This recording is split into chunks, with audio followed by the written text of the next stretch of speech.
Hi, today's good person to know is Clippy. She's a jam maker who was also on MasterChef. Now that's going to be a story in itself.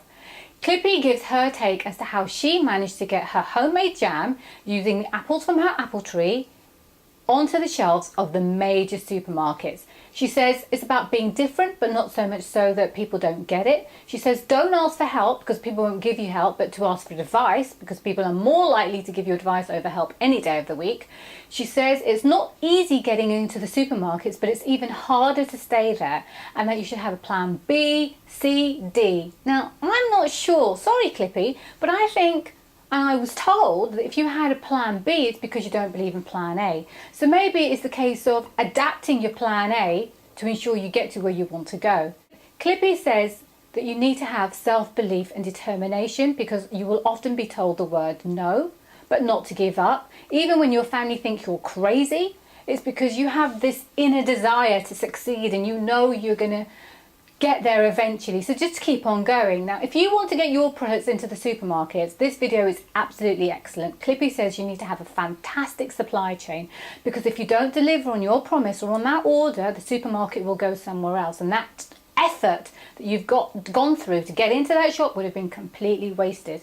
Now, the next time you go into the supermarket, will you please pick up a Clippy's jam? Try it. You may find it irresistible. I hope you enjoy this video, and thank you for watching. I graduated as a mature student at Manchester and I was a contestant on MasterChef, John Schroed and Greg Wallace. Wow. I made this magnificent tart I thought was gorgeous. When I came to do my business, I wanted it to be personal, I wanted it to be real, I wanted it to be a story that we told on a product that was real, that had passion and personality, that was different from what was already out there. I started at home with my 2 apple trees in my back garden and I love the haircuts. You have to stand out from the crowd, you can't shout louder, so don't bother, you never get there. You have to talk differently from your competitors. So my competitors in the jam world are massive. They're like global players, they have stock here, there and everywhere, from here to Timbuktu. How can I be different from that? It's always about challenging the status quo. Always be a little bit different, but not too different that nobody understands you. It wasn't just about the product, it was about the person, also how you sold it, how you talk to people. To go to someone cold is really, really hard. They don't know who you are, they don't know what you're about. You need to go with something that you've already spoken to them. If you ask someone for help, they don't generally give it. If you ask someone for advice, people are tripping themselves over to be able to give you advice about something. When you ask for advice, do your homework. Make sure you know who you're talking to, who you're going to speak to.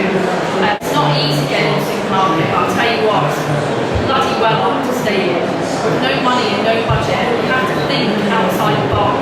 And I hate that, a bit of a cliche, but you really do need to think a bit differently from everyone else next to you. It's always about having a plan B, C, D, E, F. Because plan A never works, never goes to plan, never goes where you want it to go.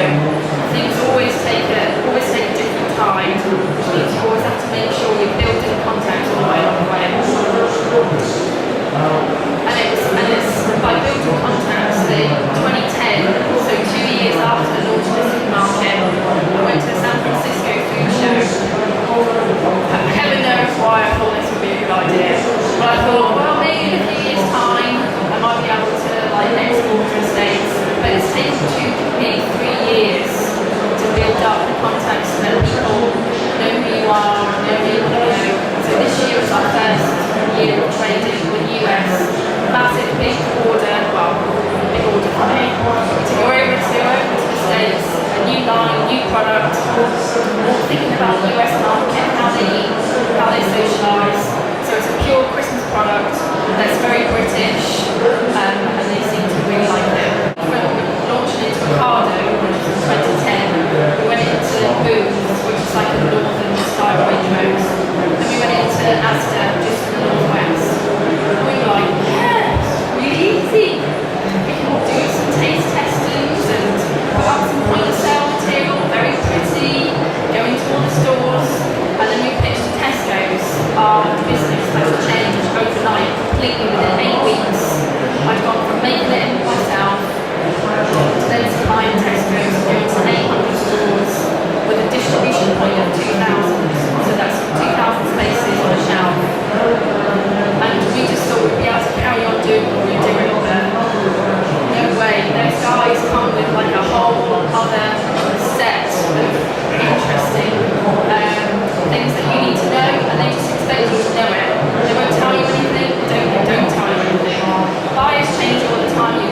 learn to ride the emotional roller coaster.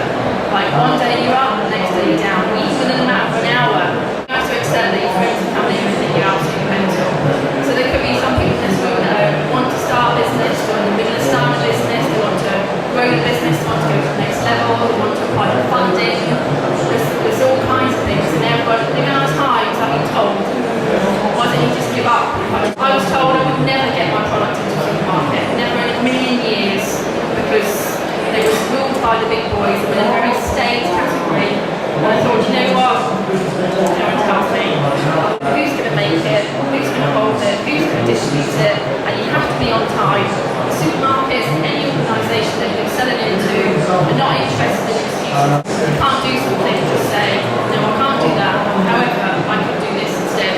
One jar at a time. I know it sounds really sad, but it's marginal gains. Every day, baby steps. It's not one thing you go from like my kitchen table at home and my stove, my cooker, to then going into my garage and buying a massive jam pan, and then going into manufacturing environment. It's that I couldn't put one thing to say how I went from that to that. It's like thousands of steps.